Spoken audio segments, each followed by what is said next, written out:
Hey folks, today is September 18th, 2018, and this edition of Roland Martin Unfiltered, a packed show for you. We have updates on the Botham Jean case out of Dallas, of course, where they're still investigating that particular case where Amber Geiger, a Dallas police officer, shot and killed him in his own apartment. Also, we'll have an update on the Laquan McDonald trial happening in Chicago. Plus, a white politician, no, seriously, and a white pastor in Texas speaking out on cops killing our young men. Really? Also, a black cop in New York totally cussed out by a white man. She wasn't even fazed. And guess what? He's still living. See what happens if you're a white cop? You don't have to kill people for cussing you out. Judge Brett Kavanaugh's Supreme Court nomination headed to the same land of Clarence Thomas and Anita Hill territory. They're going to be testifying together on Monday, live on television. We'll talk about that with Barbara Onwine of the Transformer Justice Coalition. Also, our Stuck on Stupid Person of the Week, a racist superintendent in Texas who says that, damn it, you can't trust a black NFL quarterback. Like you can play some ball. Also, Pastor Jamal Bryant is down with Nike and Colin Kaepernick, but he doesn't want black folks buying the gear. He says we should be buying stock, something I've advocated for years. We'll also talk with Eric Dickerson, who is demanding, along with other Hall of Fame players, that the NFL provide them insurance as well as a stipend. Folks, it's time to bring the funk on Roland Martin Unfiltered. Let's go. He's got it. Whatever the miss, he's on it. Whatever it is, he's got the scoop, the fact, the find. And when it breaks, he's right on time and it's rolling. Best believe he's knowing. Putting it down from sports to news to politics. With entertainment just for kicks, he's rolling. It's on go, y'all. It's Roland Martin, yeah. Rolling with Roland now. He's funky, he's fresh, he's real, the best, you know he's Roland Martin now.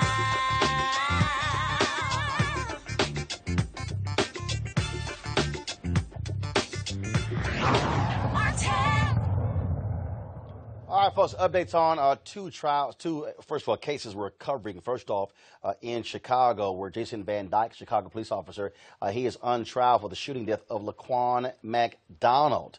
And so prosecutors have been, of course, leading that particular case as we speak. And, of course, they say publicly that race played a factor in the shooting. Of course, they noted that Van Dyke knew nothing about McDonald, other than that he was black. Now, Special Prosecutor Joseph McMahon told the jury, quote, what he did know, what he did see was a black boy walking down the street, having the audacity to ignore the police. Now, police officers involved have maintained that McDonald had a knife, but a civilian witness told the jury today he never saw any knife. In addition, you remember, it was Van Dyke and other officers who said that Laquan McDonald was charging at them. Yet, when the dash cam video footage was finally released, we saw for ourselves that that was not the case. He was not charging them, actually was running away from Van Dyke. We also know that he emptied 16 rounds into McDonald and tried to reload, but it was his partner who stopped him, saying, "We got this." And so, of course, that trial is taking place in Chicago as we speak, and so every day we certainly will offer you an update on what's happening there. Now let's go to Dallas, where we have now reached the point where people are protesting the police killing of Botham Jean. Of course, he was shot and killed in his own apartment. Now, what's unbelievable here is that, again, you have many folks who are out there, a lot of African Americans, of course, who are protesting, wanting justice in this particular case, but also you have white clergy, as well as Beto O'Rourke, who was running for the United States Senate from Texas, who are also speaking out on the killing of Jean. Be in this day and age, in this very year, in this community, that a young man, African American, in his own apartment, is shot and killed by a police officer. And when we all want justice and the facts and the information to make an informed decision, what is released to the public? That he had a small amount of marijuana in his kitchen. How can that be just in this country? How can we continue to lose the lives of unarmed black men in the United States of America at the hands of white police officers? That is not justice. That is not us. That can and that must change. Are you with me on this?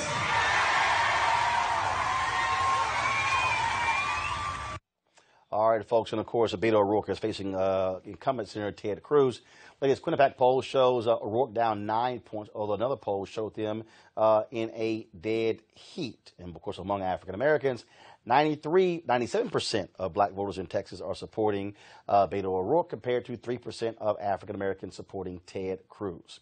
Now let's go to, of course, also now, you know, of course, there are some white pastors who've been out there in front speaking out on behalf of Botham Jean, the case as well. And so here's Pastor George Mason of the Wilshire Baptist Church in Dallas on Sunday for speaking on this very issue. Nonetheless, the preferential treatment of the officer by the criminal justice system reminds us that justice in this city, in this country, is still not colorblind. Whether you are white or black or brown or blue. And then the smear campaign of the dead man's character started immediately after his funeral, which is a long and nasty practice used against people of color to gain sympathy for the defendant. Lord, have mercy. I sat for 3 hours Thursday in Botham's funeral service, thinking how touched I was by the faith of this man and of his family and of his church community, and also thinking, I don't want to have to attend one more of these funerals ever again in my entire life. So Sean King, of course, had that video on his Twitter account, so we appreciate that. So glad to see, again, these pastors speaking out. Not all cops act a fool when it comes to being confronted by citizens. Here's a video that's gone viral of a black cop in New York who pretty much just ignored this dude who was yelling and screaming, calling her the N-word. Press play.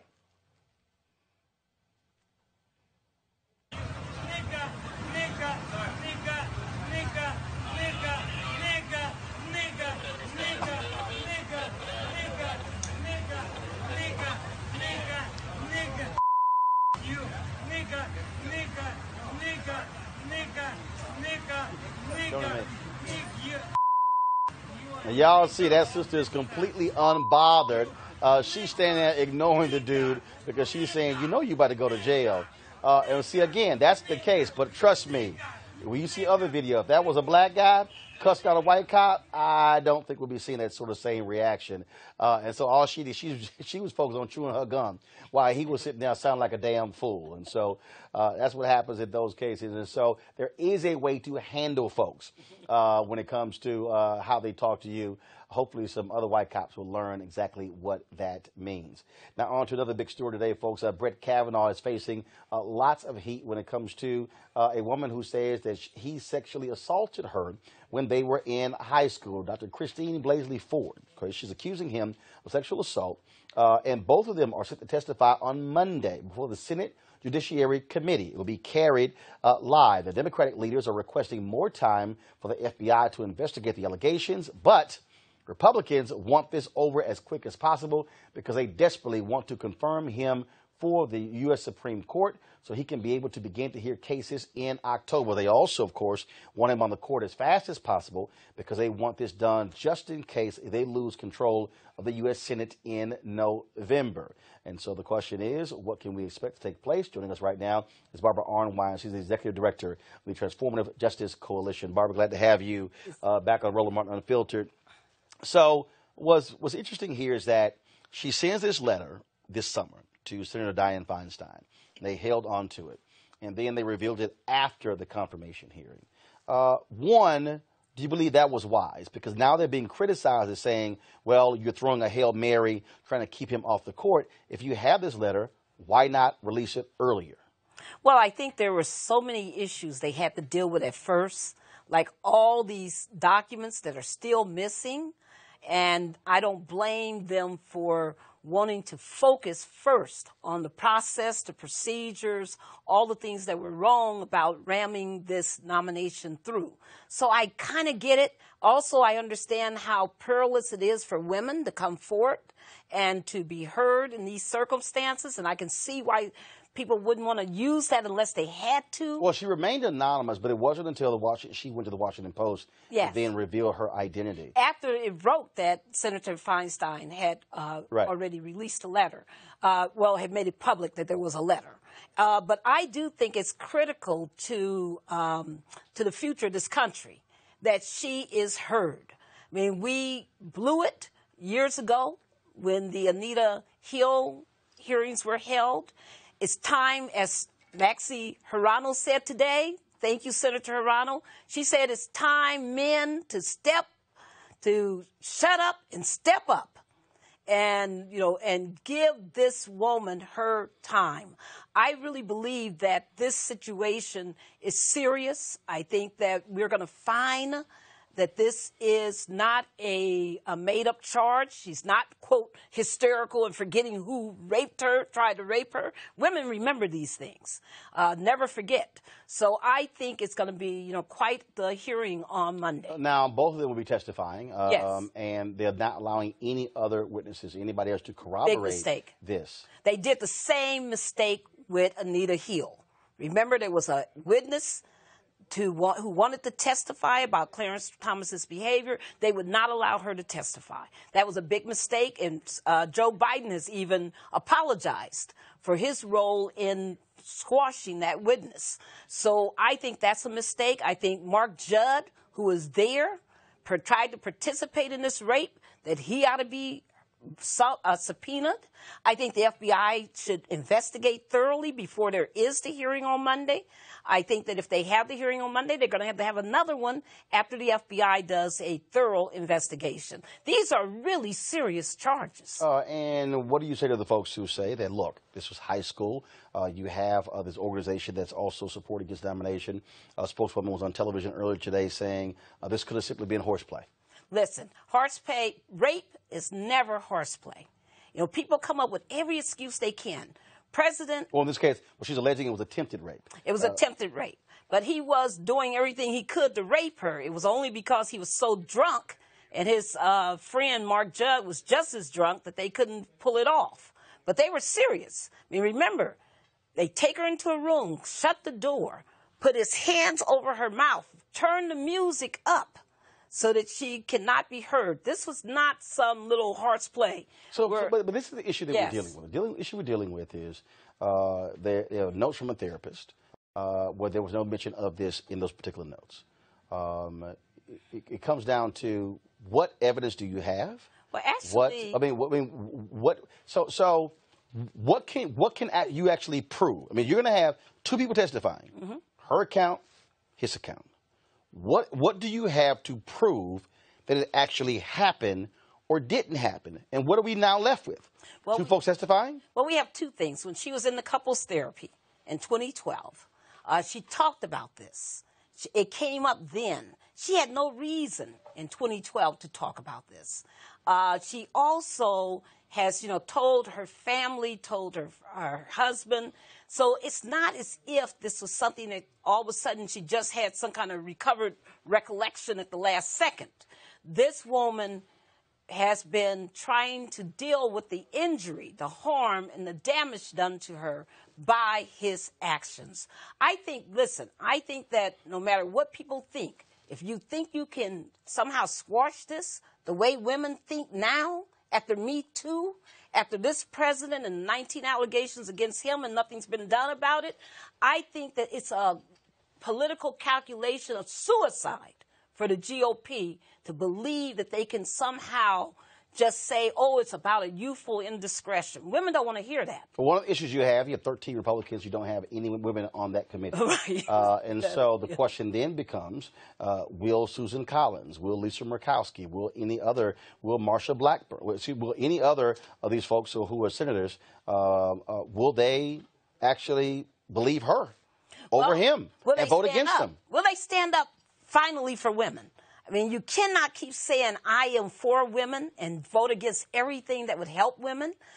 They need to really show us who they are, because women are getting to the point now where we just won't vote for someone just because she's a woman. We want her politics to reflect those that are in the best interest of all women. All right, then. Barbara Arnwine, we surely appreciate it. Thank you so very much. Going to go to a break. When we come back, we're going to get a couple of thoughts on this from our panelists, as well as we'll talk about this superintendent out of Texas who, what the hell is he thinking, posting on Facebook that you can't trust black quarterbacks? Now he's apologizing, but I don't give a damn. He's still our stuck on stupid person of the week. We'll be back at Roland Martin Unfiltered in a moment.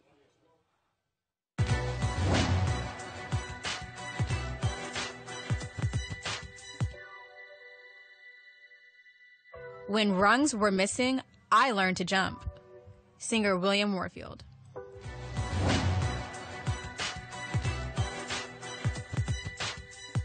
Let's go. Okay. All right, folks. Again, we have, of course, the Brett Kavanaugh confirmation hearing that's still going on. We thought this thing was over. We thought it was over. But the reality is it is not. On Monday, as I said, you're going to have his accuser, Dr. Ford, as well as Brett Kavanaugh, testifying before the Senate Judiciary Committee. All eyes will be on them in many ways to just remind us, of course, of the contentious hearings dealing with Anita Hill and Clarence Thomas. And it causes folks to have to ask the question, had Anita Hill hearings been done differently, had you had women involved, would that have made a difference? And so we're seeing that again, where Republicans are now having to contend with that. Many of their supporters who are saying this is a waste of time. It shouldn't even be brought up, whereas you have Democrats who are saying, no, it should be a part of the conversation. And so right now I want to bring up our panel to talk about this here, to get their thoughts and perspective on this and a whole bunch of other issues that we have. First, on the far right of mine, we have Deborah Simmons. She is senior correspondent for the Washington Times. We also have, of course, on our panel, Spencer Overton, president for the Joint Center for Political and Economic Studies, and Tiffany Lofton. She, of course, she is the head of the College and Youth Division of the NAACP. Deborah, I'll start with you. Should she testify? Woman accusing Brett Kavanaugh. If the committee wants her to testify, she should testify, as should Judge Kavanaugh. The thing is, the last thing I saw before I left the newsroom is that she has not agreed to testify yet. Which is interesting at a last moment notice like this. But look, the other thing is that it doesn't matter how many women are on the Senate panel, how many women are not, whether this was what age they were, anything like that. Sexual assaults and rape are always serious. And I hardly want to throw salt into the wounds of any person who's ever been sexually assaulted or raped. But if you look at the timeline of events, it does raise a lot of questions. When you say the timeline, what do you mean? The timeline of when it reportedly happened. Right.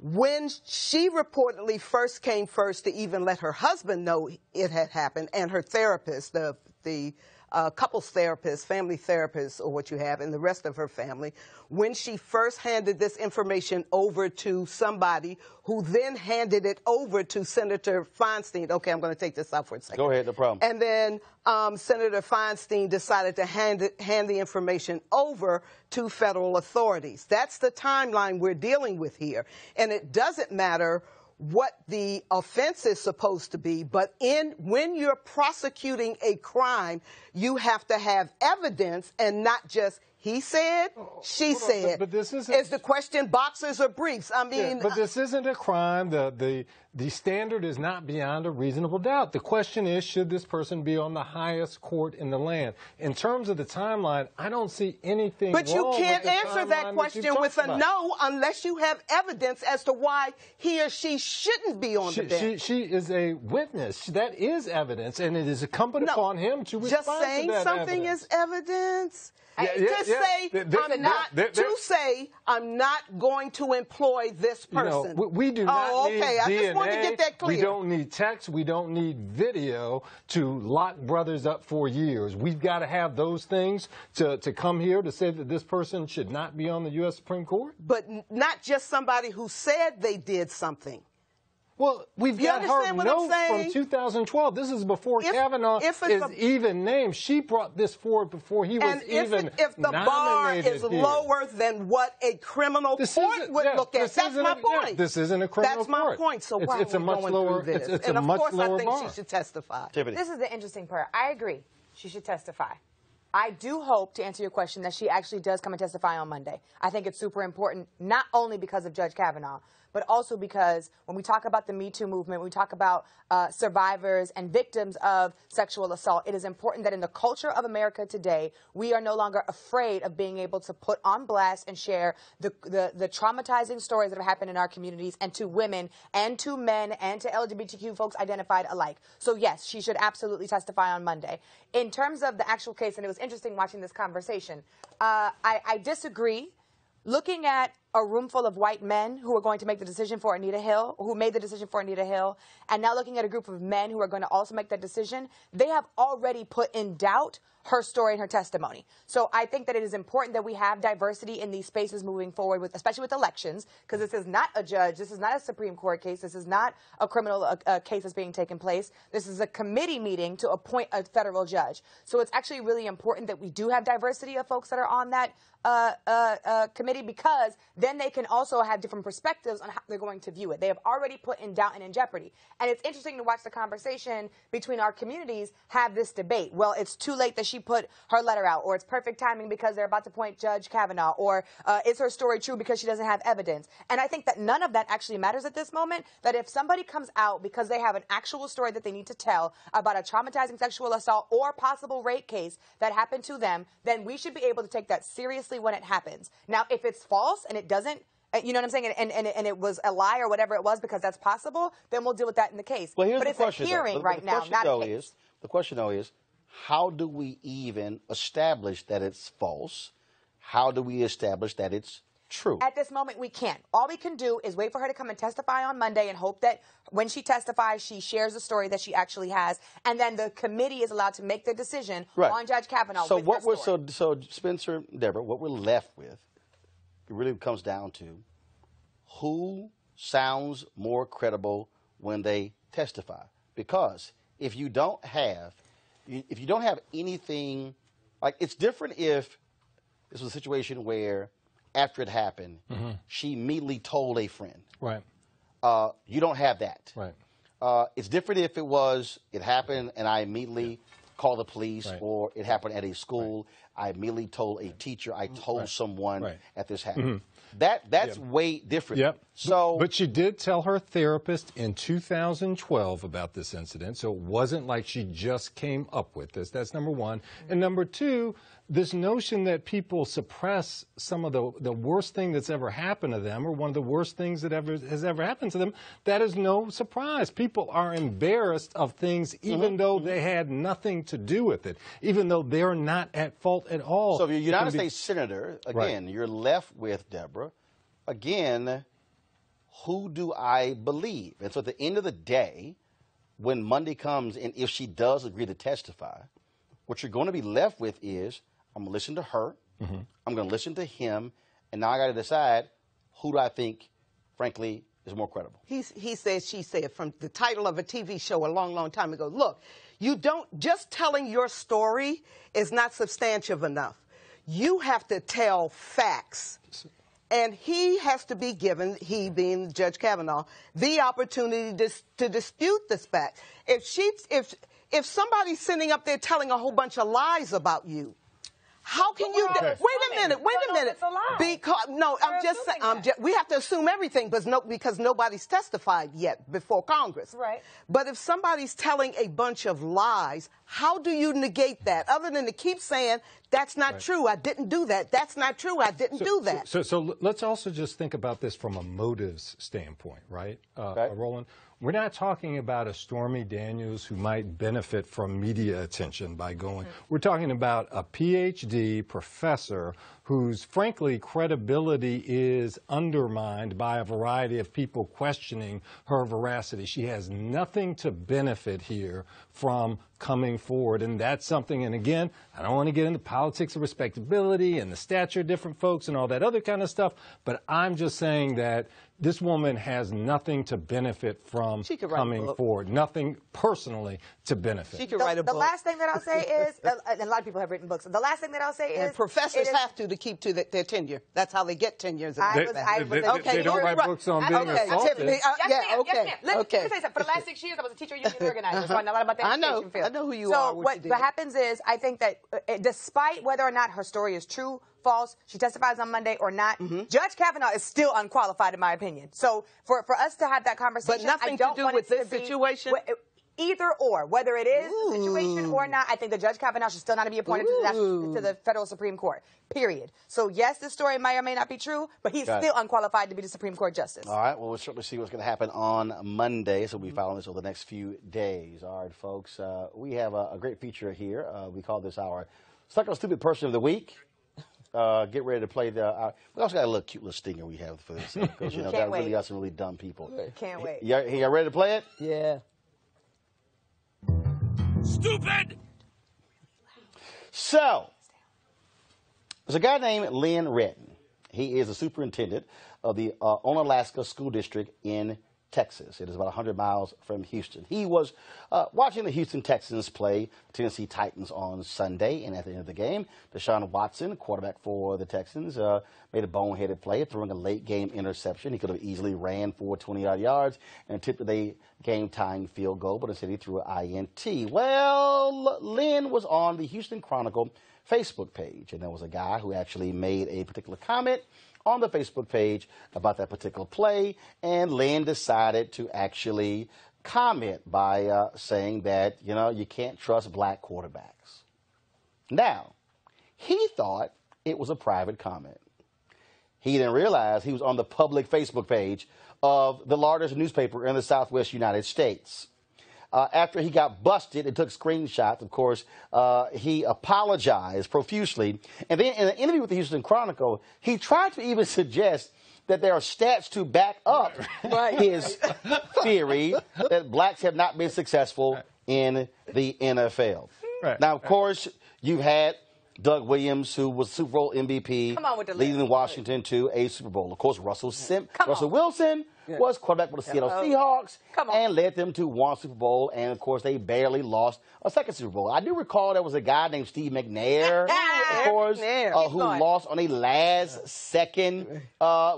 His guy was stopped on the 1-yard line against the Rams. I can go on and on. Colin Kaepernick, he of course led his team to the Super Bowl. We can go on and on and on. So this idea that somehow you can't trust black quarterbacks kind of insane because I do recall Donovan McNabb led his team to the Super Bowl, and they actually lost in the Super Bowl. I do recall any number of other players. I could talk about Randall Cunningham. We could talk about Michael Vick. Come on. I mean, we can go on and on. And so poor little Lynn. Now, I called the school district today. Lynn didn't show up. Oh. It's no shock he didn't come to work today. Tim took a sick day. But the real deal is, to our panel here, the real deal here is he's mad because he got busted. Right. So to say, oh, my God, I should have never posted this, what was I thinking? You were thinking what the hell you typed. Right. This is what you believe, and I'm sorry.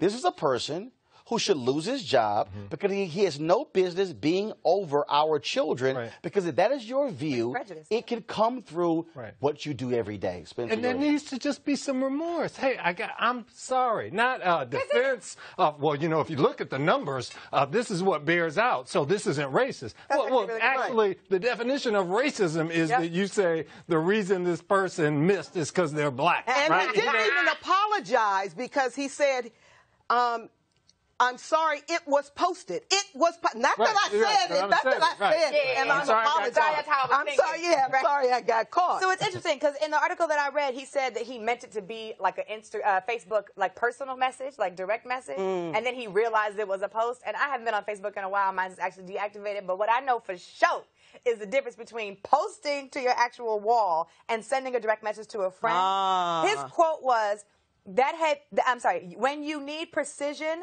decision making, you can't count on a black quarterback.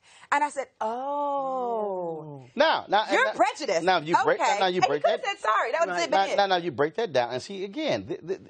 Look, the reason I appreciate technology is because it is exposing the bigots for who they are. Absolutely. Yes. All the videos we're capturing people, all the folks who are making comments, that's what it's doing. Right. And so, dude, you simply reveal who you actually are, which means that you could take that same thought process when it comes to you hiring folks for the school district. Right. You will have the exact same view when it comes to principals and when it comes to teachers. And that's exactly what director. Yeah, that's what I'm saying. No, but across the board. The bottom line is, this is him showing exactly who he is. Yeah. Right. He's uncovered. Look, here's the other thing. When I saw the first name Lynn, I was like, ooh, L-Y-N, Lynn with two N's? Is he mad at, you know, his mom and daddy for giving him a name that usually belongs to a girl? Who exactly is he angry at?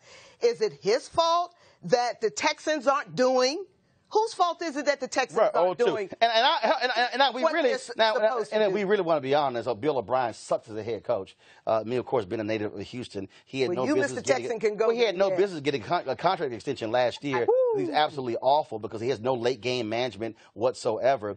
He also was idiotic by not playing Deshaun Watson in the preseason, coming off an ACL injury when you might have had him get some reps in the preseason. That's a whole. So the coach thinks no better than the quarterback. No. The bottom line is the coach is idiotic. But here's the piece: white boys throw interceptions. Nathan Peterman last year threw 5 interceptions in the first half alone. That's sad. But the fact that this superintendent, and again, what I need people to understand, these are the judgments that some people make against black people every single day. Not just in sports. In the workplace, in many areas. And so one guy throws an interception, and now that's, can't trust these black quarterbacks. And history is also there because, and the reason that's important is because for decades, even though you're celebrating, this is the 98th year of the NFL, what you're dealing with is you've had coaches who for years would not play black quarterbacks because they said they didn't have the intelligence, they couldn't read the defenses. They came up with all these excuses. What this guy's doing is simply exhibiting what NFL owners and coaches thought for decades. Right, and it's not just football, right? This guy is the superintendent of a school system. It invades and pervades our school systems when we talk about kids not taking a risk or not going out there because the assumption is they're going to fail. They're black and they're going to fail. Right. They're no good. There are there are implications beyond this context. Right. And that's why I think, again, that whole thing is important. Now let's go to another sports story where the WNBA Seattle Storm, they won another WNBA title, and they made it perfectly clear, we ain't trying to go see Donald Trump. Of course, we know many other professional teams have made it clear they don't want to visit the White House. Of course, the Golden State Warriors made that perfectly clear. Then Trump disinvited them, which is kind of crazy because you can't disinvite somebody who already said, I ain't coming. And then, of course, we saw where the Houston Astros, where most of their whole team went to go see Donald Trump. I don't know why in the hell they went. Maybe because our colors are blue and orange and he's orange. That could be it. And then, of course, you also have some NFL players with the Philadelphia Eagles. And the Eagles, as a team, did not go. And when only a handful of players were going to show up, Trump rescinded their invitation. Bottom line, nobody wanted to see with him. And so the Seattle Storm have made it perfectly clear they have no interest in going. Folks, it's clear. It's supposed to be seen as a reward. In fact, the South Carolina women's basketball team who won the national championship made it clear we ain't trying to go either. That's not a reward. No. Over the years, of course, years, it was considered a reward to go to the White House. But bottom line is, don't nobody want to be seen with this dude, Deborah. That's not a reward.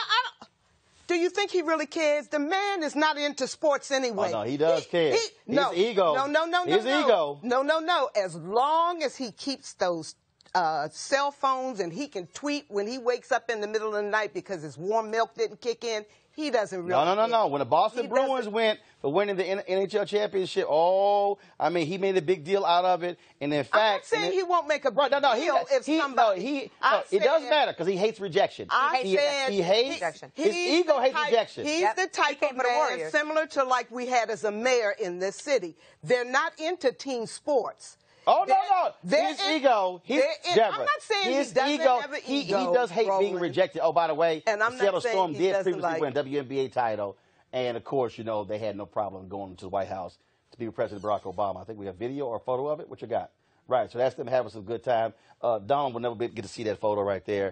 But again, go ahead. The sad thing is this, is that, yes, he hates rejection, and when they don't show up, somehow on Twitter, he makes it their fault. It's like, actually, I didn't want you to come anyway, and that's how you know it hurts his ego in the first place. Even when I saw the Warriors do it, and he came at Steven and everybody else, and he was like, oh, I actually didn't want you all to show up anyway, it's a rejection for him. So what I can't wait to see is the chart of presidents who got invited when they won their championship and who decided that they weren't going to come and which president had the most favorable response to those invitations. Well, it won't be in print because that costs too much money. It'll be online somewhere.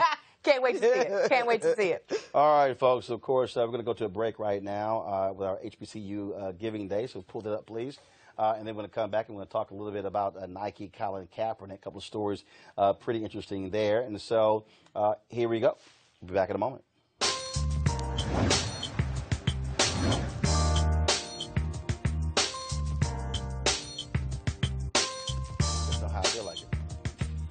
All right, folks, this New Orleans, Dillard University is our HBCU Giving Day School of the Day. Of course, their website, www.dillard.edu. Alpha Band there is their president, Dr. Kimbrough. So we'll certainly appreciate that. If you want to support Dillard University, please give to them at dillard.edu. Speaking of giving, lots of love and giving last night on the Emmys red carpet, where, of course, Nike was front and center thanks to the vivacious one, Jennifer Lewis. Of course, she is from Blackish. She wore Nike to the Emmys last night with a shirt and shoes as well. Y'all got a photo? It was bedazzled. All right, we'll go pull it up then. I'm talking about it. Let's go. Pull the photo up. Well, I am wearing Nike tonight to tell them how proud I am of them for supporting Colin Kaepernick and his protests against police brutality and racial injustice. I speak to the millennials tonight to tell them they are not alone in standing up.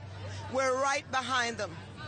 Their ancestors are behind them who took 2 knees and 2 hands, picking cotton. And on Saturday night at the Congressional Black Caucus Foundation's Phoenix Awards, Congressman Emanuel Cleaver, of course, had the audience hooting and hollering when they were all being introduced, and this is how he walked out. Congressional District, serving Congress since 2005.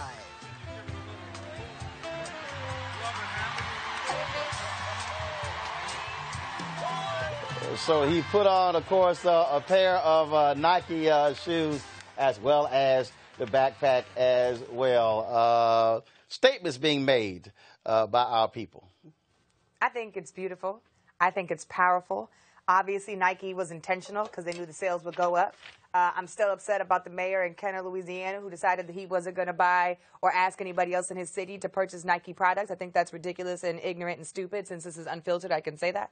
I want to continue to see folks not only show up with the brand of Nike because it's cool, but also put their shoes, put their backpacks, put their hashtags, and put their post online where their mouth is by being able to donate to organizations that are actually doing this work. And we've seen folks like my brother Van Lathan and Sean King and Angela Ryan, other folks tell people, yes, we want to support Nike, but it's really important to endorse and support these grassroots organizations that are fighting against racial injustice and police brutality every day. Nike is a great brand, but they ain't doing that work every day. The bottom line is I think a point you had raised, and that's about buying stock in Nike, because there are two brands about Nike. It's the Nike and the swoosh, and there's the Michael Jordan brand, which is a whole totally different thing. And Michael's been making money off of it ever since. And we need to figure out a way how we can make money helping Nike make money, how we can get a share of those dollar bills. That's, that's one of the things important. we want to talk about right now, of course, because that's something that I've talked about for years on Washington Watch and on News One Now, even in the speeches. brand of college. And it was a couple of weeks ago, Pastor Jamal Bryant was discussing this at his church, and he talked about that. We're getting him on the line any moment now, folks. Let me know where he is. And the reason, and John Hope Bryant, of course, with Operation Hope, tells a story as well. That when there was a group of young men who were sort of arguing back and forth about clothing and style, and so John said, "Well, here's what I'm going to do: give each one of you guys $200, and you get to decide how you want to spend it." And a couple of brothers were saying, "Oh, I'm going to go buy me these Nikes," and so and they were dissing this other young brother because he was not going to do that. And John tried to step in. The brother said, "No, Mr. Brown, it's cool." He said, "I want them to go buy Nike because I'm going to take my money and go buy some Nike stock. So as these fools keep buying shoes, my stock is going to appreciate and keep going up as a result." He says, "No, leave them alone. Let them do exactly what they're doing."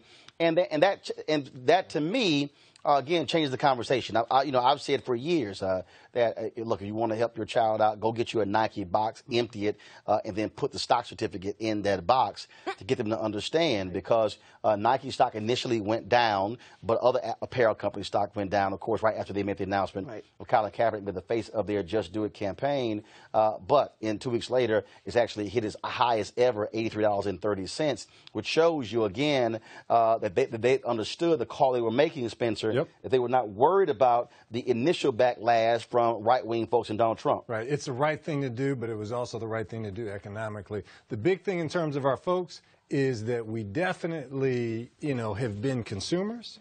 And how can we be both owners and producers? And that's what comes into play when we talk about owning stock and also owning businesses, right? That's right. And recognizing our own political power and economic power is that the power of the black dollar still matters, and us being able to show that their stocks can go up because we invest in people who support our social justice activists, agendas, and movements is really important for us to understand. And just remember, it was only 20 years ago when our young boys, black boys and men, were being killed in alleyways and on the street because they had on a certain pair of tennis shoes. $200, $150, $200, $250 tennis shoes that they were being slaughtered and killed for on the streets of our cities, largely by other black folks, because they had on a new pair of Nikes. Let's go to our video right now. It's Pastor Jamal Bryant. Pastor Bryant, how you doing? Doing well. Good afternoon. And so a couple of weeks ago, as opposed to folks running out buying Nike gear, you made it clear that your members should be buying Nike stock. Absolutely. I think that when you put into perspective that black Americans are the nation's #1 consumers, but the least in terms of investors of any ethnicity, we had to change the narrative. So in between all three of our services, we have African-American stockbrokers helping our members to open up portfolios for their children, particularly their sons, to just tell them the amount that you would pay for a pair of Jordans, use that to start an investment portfolio for your children. And it was an overwhelming success. How was it received? Because obviously that's a whole different thought process. Some people are all about looks, all about clothing, and how other people receive that. That they're not necessarily seeing the value, if you will, of a stock certificate. Here's what's amazing, Roland, is all summer I've been doing a series called Getting Out of the Red, Ridiculous Economic Decisions about investing, saving, and entrepreneurship. And the Sunday before Nike made the announcement, I ended the series. So when Nike made the announcement, I said, now we can go from theory into practice. So everything I told you, June, July, and August, let's put it into focus in September. So it was almost serendipitous by God's hand that they were primed for what we were getting ready to do. Henry, go to my iPad. What you will see here, again, we talked about Nike stock. This is the closing bell today. Nike stock is up 2.4%, up $2, up to $85.26. And as you can see from this particular chart, when they were this was just this morning, how it's gone up, and they have done quite well over the past couple of weeks since the initial decision to align with Colin Kaepernick. I think they are making some fools of folks like Clay Travis, a right-wing sports journalist, and others who said this was economic suicide for them to align with Colin Kaepernick and to so-called diss first responders and police officers. I think that this speaks to what the Urban League has been talking about for years, and that is the spending power of African Americans. State of Black America that comes out annually always gives us a riveting insight on what kind of capital we have if we would just focus it and target it. And I think that the next step that I've been teaching here in Baltimore is not just the investment into Nike, but how do we invest into Black-owned companies? Now that your eyes are open, now that you know that it's possible, and you're getting money from the investment and that you see that it works, I pray that this will become a trickle down to have an impact of economic revival in our community. And Jamal, and have you been having conversations with other pastors trying to get them to also have these type of conversations? And again, getting folks to understand, as opposed to buying certain goods, to actually buy the stock of those companies. So when other folks are buying it, they're actually making the money. And this is something you can actually pass on to your children, because you sure as hell can't pass on a beat-up pair of Nikes. Here's what's amazing, Roland, and you'll find this funny. I didn't find preachers wanting to become a part of it until they saw that Nike sent me a shipment of limited edition shoes to thank me for having my congregation to make that investment. And preachers started asking, how did you get those shoes? So wait a minute, So you have these preachers who, like young folk, more concerned about the limited edition shoes as opposed to the message that you were preaching. It's a whole nother show, Roland. It's a whole nother show. And in fact, I'm going to go ahead and, of course, let me go to, I'm going to pull this up right now because you mentioned that. Let's see here. I'm going to find that photo. So here we go to my iPhone, please. Oh, gosh. And so this is, of course, the photo here that you actually, so it was a limited edition Vogue Jumpman 23 shoes. And they sent me those, and they sent me the Kaepernicks. You got to see them, Roland. You're going to be hating. I'm going to get you a pair. Okay, yeah. Why don't you do that? Since first of all, since I've been touting, telling black folks to buy Nike stock for at least 10 years now. And so tell Nike to send me some damn stock. I don't want a pair of shoes. Tell Nike to send me. Tell them to send you the stock and send the preachers the shoes. The preachers, that's fine. They can wear the shoes, but I'll go here and I'll keep the stock. That's what I'll do. All right, Jamal Bright, I appreciate it. Thanks a lot for having me. All right, then. And again, it's one of those things that, we always talk about that with Deborah Owens, America's Wealth Coach, on this issue, again, trying to get folks to understand how do we look at these issues in a different way. And it is amazing to me when you have these conversations because like earlier today, I had a speech to Home Free USA, which focuses on trying to get folks straight with their credit when it comes to housing, things along those lines. And when we have these discussions and trying to get our folks to think differently, and that's really what this is about. How can you get people to think differently about their economic purchases, about how they actually utilize their money, and also not getting caught up in giving a damn what somebody else thinks. The status thing. Because I don't. I mean, I don't care what none of y'all think. I don't really care. No, I don't. I've never cared. I don't care what anybody think about the car I drive, what I wear. In fact, I remember when I was in Chicago, there was a couple of guys worked at CNN that came to WVON radio to set up my studio. And they were trying to get a car to the airport, but it was late. I said, look, I'll take y'all. So we go outside. And one of the guys said, he's like, oh, no, I thought you would have had a BMW or a Mercedes. And I was like, why? I told you the Corolla. I said, well, first of all, this get 32 miles to the gallon. Right. I said, and it's going to get you from here to the airport. To the airport. Safely. And I told him, I said, dude, I will roll up on at a 5-star hotel for a black tie event. And I said, I don't give a damn what nobody think. Right. I said, I don't care what y'all think. And what is appreciating, right? That car is not appreciating at all. It's going down. Right, but I don't appreciate what they think. Right. I mean, I really don't give a damn what somebody else thinks. Yeah, but that comes with maturity. No, it don't. Yes, it does. No, it don't. When you are younger, yes, it does. Tiffany, when you are a kid, when you are younger. This is where you're wrong, Tiffany. Go ahead, tell me. I didn't give a damn when I was 12. Okay. My parents, no, follow me here. My parents, my brother and I, our birthdays are 1 year, 1 day apart. He's November 13th, I'm November 14th. My parents bought us some gifts. This was when, Jordache jeans, all of jeans, all the rage. Right. It was a single pair of Jordache jeans and 2 polos and a belt. Gave us the gifts, appreciated.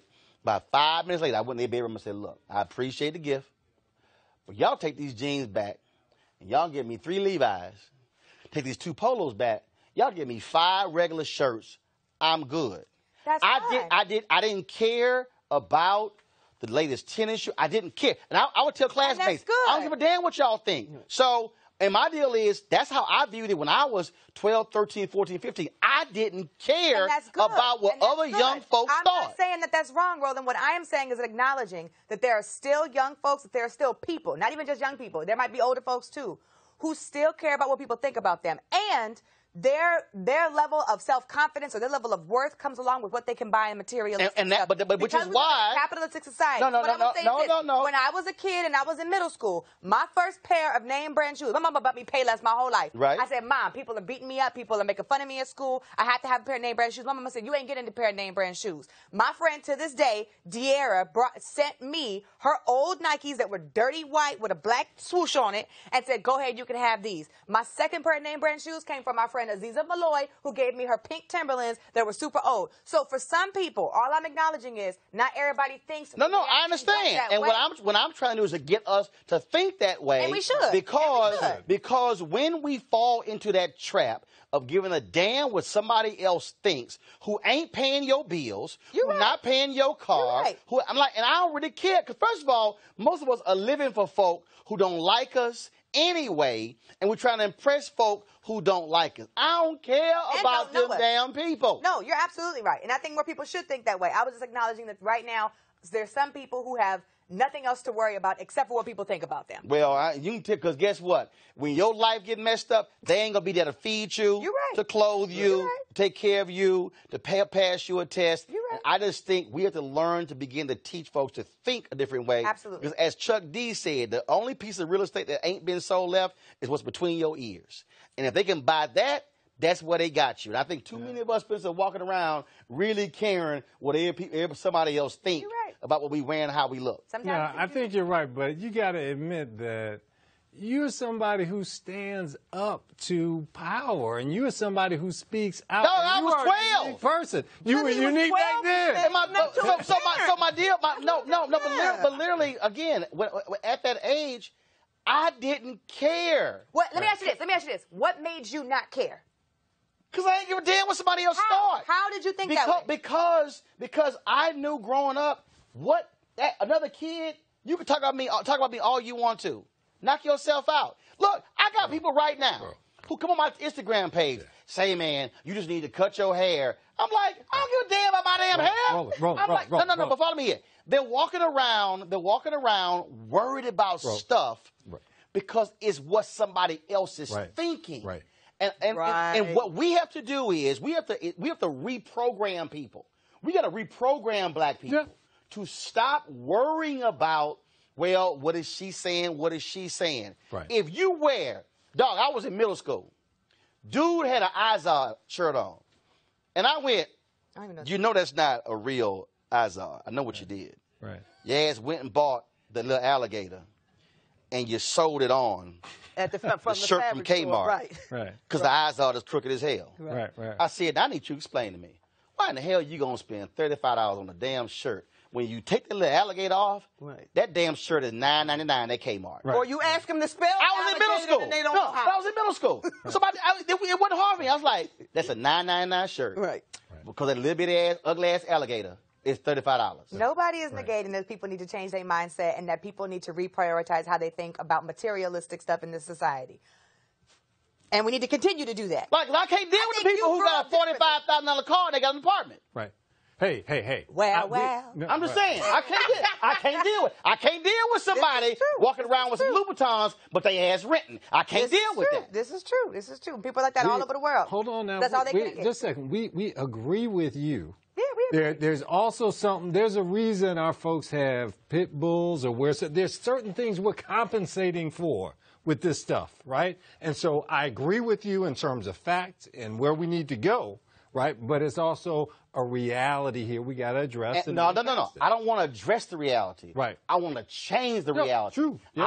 I want us to literally begin to redefine what matters. And that ain't got nothing to do with, because now there's somebody out there, let me go ahead and break this down. There's somebody sitting there right now, and they like, oh, yeah, but see, you probably came from this environment. Hell no. Mama didn't go to college. Daddy didn't go to college. Mom and Daddy never combined made more than $50,000 a year and had 5 kids. I could stand on my damn porch in Clinton Park and look to my right and see the DEA and the FBI and the Houston Police Department taking down crack houses. So if y'all try that little bullshit y'all want to, somehow thinking that, oh, you come from a different background, no. But the difference was I had parents and grandparents who established worth that was internal, it wasn't external. Yep. And what I'm saying is we have to have more of that where we are not so caught up in trying to keep up with the Joneses when we out of breath trying to keep up with them, Deborah. Or assuming it's going to happen in public schools. It ain't going to happen there either. You have to do it. You have to start in the home the way my parents would line us up, tell us we're going to the store. Roland's getting a coat. Tiffany's getting a pair of shoes. We can't deal with Spencer right now, and don't you ask for nothing. That's the way it went. Spencer left out. Yeah, right. And I get left out because they're not dealing with me. So, but that's the way it is. There were parameters and priorities. And again, I get nice stuff, but look, I remember we going shopping. Dad was like, you know you ain't getting that. Right. Like, Listen, I don't know why in the hell you even picked it up. Yeah. Or I told my daughters, pay less sales brand names. They just ain't the brand names you find in Bloomingdale's and Nordstrom and everywhere so else. I'm going to close this out. Y'all go trip out. So y'all remember Cherie used to work on News One Now? Uh-huh. Okay. So Cherie was all about Nikes. She was like the queen of brands. So I'm sitting in the office one day. I got on this pair of white starter tennis shoes. So here's what happened. I went to the Houston, Texas, Baltimore Ravens game. I'm driving in sandals. We get to the stadium. Damn, I ain't got my white tennis shoes. So I'm like, well, I ain't driving back to Virginia because that's about an hour and 20 minutes. So I'm like, it's 10:30 on a Sunday morning. What's open? Walmart.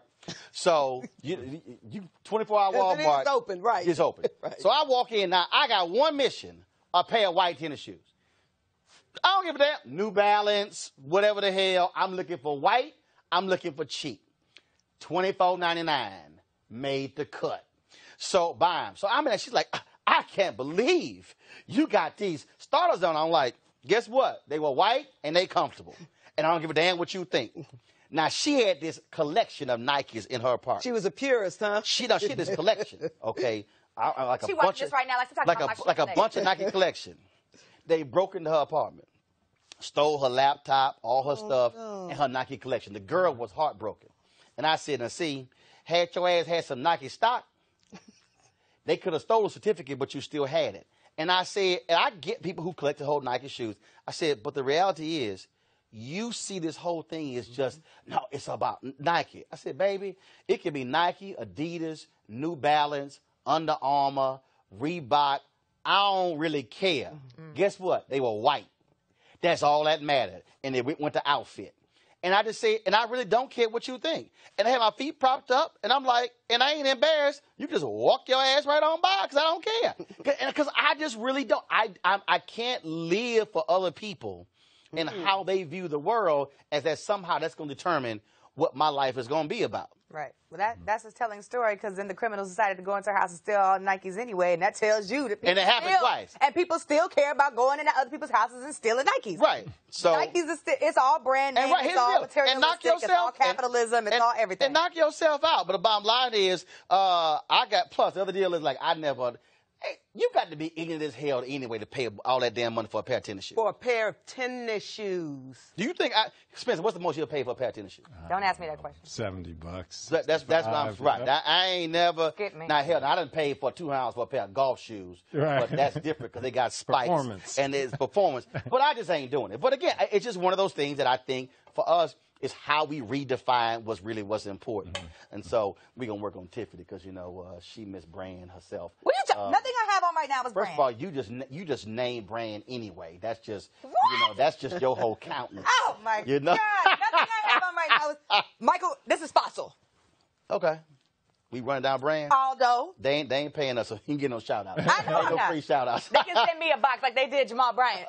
yeah, there you go. Because if I was Jamal, I had them bad boys on eBay. All right, y'all. We appreciate everybody for watching. Don't forget, folks, you want to join our Bring the Funk fan club. You know what? We got some charter members. Let me read those. Pass the list to me, please. So here are the folks who've actually given to our fan club. I want to give a shout to some of these names. Let me start with Jonathan Boyd, Jorge Delgado, Jose Alfonso, Joseph Jackson, Joseph Mayfield, Joseph Mills, Joyce Moore, Joyce Rivers Miller, Joycelyn Spite, Julius Payne. We also have Jamoki Arjikai, K. Zahira Sultan, Kanisha Atkins, Karen Burrell, Karen Cox, Karen Gilliam, Karen Winston, Karima Cafe Emporium, Casey Statham, Kathy A. Anderson, Kathy Basie, Katina Davis, Keedrick Person, Kelly Gillespie, Kelly Green, Kelly Sparrow, Kendra Prevost, Kenneth Sharif, Kenyetta Cheesebarrow. I want to thank all of them, of course, for being members of Bring the Funk Fan Club. If you want to support this show, go to RolandMartinUnfiltered.com, RolandMartinUnfiltered.com, and you can be one of our contributors. You can pay via PayPal or via Square, and you can do an annual payment for our fan club, or, of course, a one-time payment. So I want to thank everybody for supporting the show. Remember, Dills is here. Conversation we having for us, by us, black folks talking about these issues. You ain't gonna see this on any other networks because they might have one or two of us on the network, but they ain't gonna put four of us on at one time unless it's a really big black story. It's amazing how they can find black people in plentiful. All 4 or 6 boxes, all black. You ever see that happen? You know it's a really big black story. All right, folks. Of course, we're gonna restream the show here at 10 p.m., 2 a.m., 6 a.m., and 10 a.m. as well. We're on Facebook, Periscope, and YouTube. Be sure to share these videos, pass them around, tell your friends to follow us as well, because we want to be able to show advertisers that our news matters and our people support us. So that's why this is important. This is the blackest show you will find on television, on digital as well, and that's all by design. I'll see you guys tomorrow. Roland Martin Unfiltered. Holla!